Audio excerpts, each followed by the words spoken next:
All right, think about this. Just because someone has something that's a lot of people don't have doesn't make it valuable.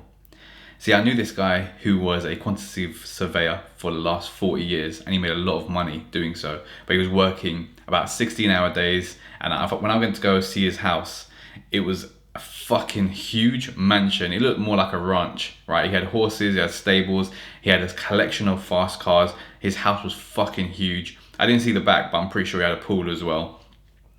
However, when I spoke to him, when I asked him a few more questions, and I was working for this guy at the time, and his son was in the company too.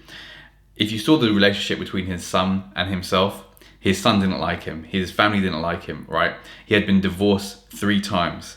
His wife had moved on and like found another man, and the son was disappointed about that because like he disconnected from because she disconnected from the son as well. So like that whole family is in turmoil.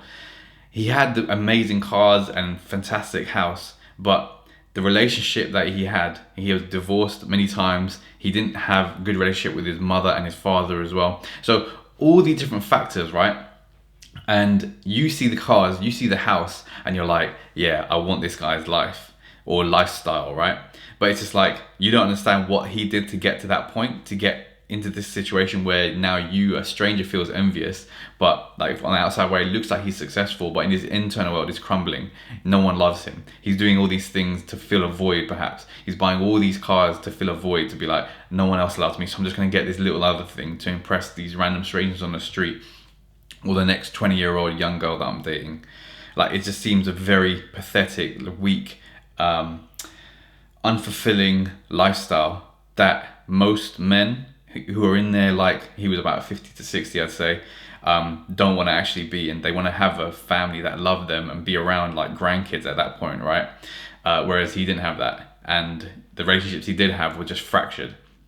So yeah, it looks good to the outsider. It looks like, oh yeah, this guy's doing well. But when you dig a little deeper, when you ask a few more questions, when you see, like, I'm a bit of an inquisitive motherfucker as well. I'll just ask in plain sight and pretend I'm like playing dumb just for curiosity's sake, and then I'll ask like some really intrusive questions. It's just what I like doing. It's just a bit funny, and because I kind of control myself, it makes it seem that I'm doing that as well. But it's just interesting when you ask some deeper questions, you understand more people more, and you're like, damn, you got this, that's fantastic, but Jesus Christ, your internal world is fucked up. So you don't want to get to that point. So maybe if you've seen this video and you see like the people in a nice car, the nice houses, if they're in a nice car driving past you, for example, don't be so quick to be like, wow, I wonder what they do, or like, I wonder what they do so I can start doing it as well. They may have an absolutely shit internal life and they're doing this to fulfill a void that needs filling with love rather than material objects, right? So yeah, I hope this helps. It's interesting because you're not taught these things. You're taught like, oh yeah, let me go and get this stuff and look good for other people, but no one gives a fuck about you realistically apart from your like close family. So maybe work on the internal stuff first, like read books on that type of topic, and then up your relationships internally with the love you have for your wife, your kids, your family, your siblings, your mother, your father, all these different things. Maybe up them first, because that's where a real rich life is. And then maybe if you still want to get these things, cool, but don't get them to fill a void, right? That's just like what the weak man would do, you see.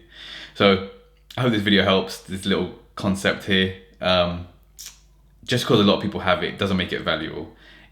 Just because a fraction of the population have a Ferrari doesn't necessarily mean you need one or want one just to look good to other people. Figure out the internal first, and then all that stuff. If your whole family is all good and you feel good, you retire your parents, you've got a great relationship with your kids and that stuff, yeah, fine, get it, but don't get it to fill that void.